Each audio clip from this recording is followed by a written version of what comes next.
Good day mga agaw, isang mapagpalang araw ng po sa inyo lahat. Ngayon agaw ay meron pa akong bagong alaga nitong manok agaw, isang tandang. Sa tingin ko po ay batang-bata po ito. Pero malaki na. Ito po agaw. Bali, pumunta po kanina yung kaibigan ko dito agaw. At hiningi niya po yung isang native chicken ko na tandang dito na 1 year old.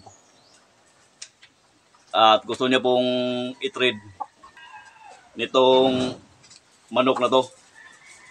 At yun po, siyempre pumayag po ako dahil po yung manok na yon ay maliit. At saka po, ang gusto ko po sa mga alagaan ko ditong tandang ay yung mga malalaki para makross ko po ng mga inahin ko dito na makapag-produce po ng malaking mga manok. Yan. So ang sabi ng kaibigan ko agaw ay ang lahi po daw nito ay Cantonese breed na manok. At nung sinearch ko po agaw sa Google ay hindi po Cantonese ang breed na to. Yan, ito po yung image ng Cantonese agaw. Ito yung breeding ng Cantonese chicken. Yan. Hindi naman siya katangkaran.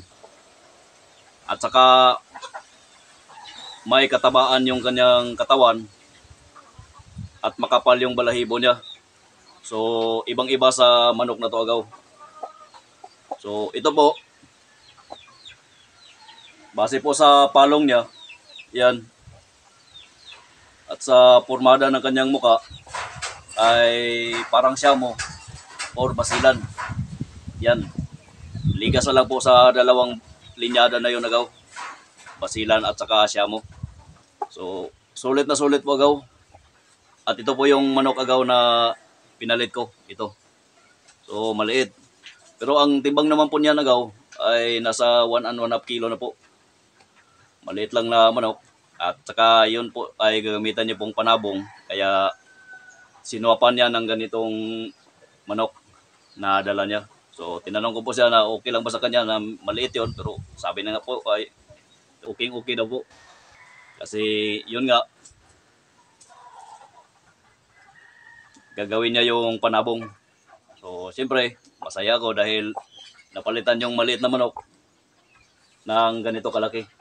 At madagdagan na naman yung mga malalaking broodcock ko dito agaw na pang crossbreed ko sa mga inahin ko dito.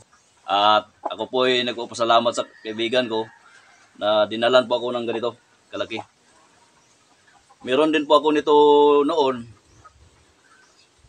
Bali, huluhaan na po yon, inahin at saka tandang. Kaya nga lang po, ang sisiba kumain agaw. At saka yung itlog niya ay kinakain ng inahin. Kaya ginilitan ko ng liig at saka niluto.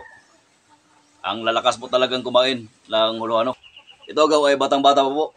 Yung tahid niya ay kalalabas pa lamang po. Hindi ko po natanong yung kaibigan ko kung ilang buwan na ba ito. Pero sa estimate ko po, nasa 5 to 6 months po ito agaw. Yan.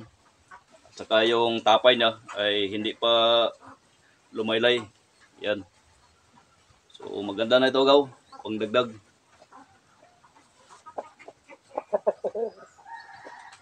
At ito po ay tinimbang ko agaw. Umabot po ng 2 and 3/4. Halos mag 3 kilos po itong manok na to agaw. Sa ngayon po ay mabigat. So, okay na to agaw. So, yan agaw. Hanggang dito na lang po itong video natin agaw.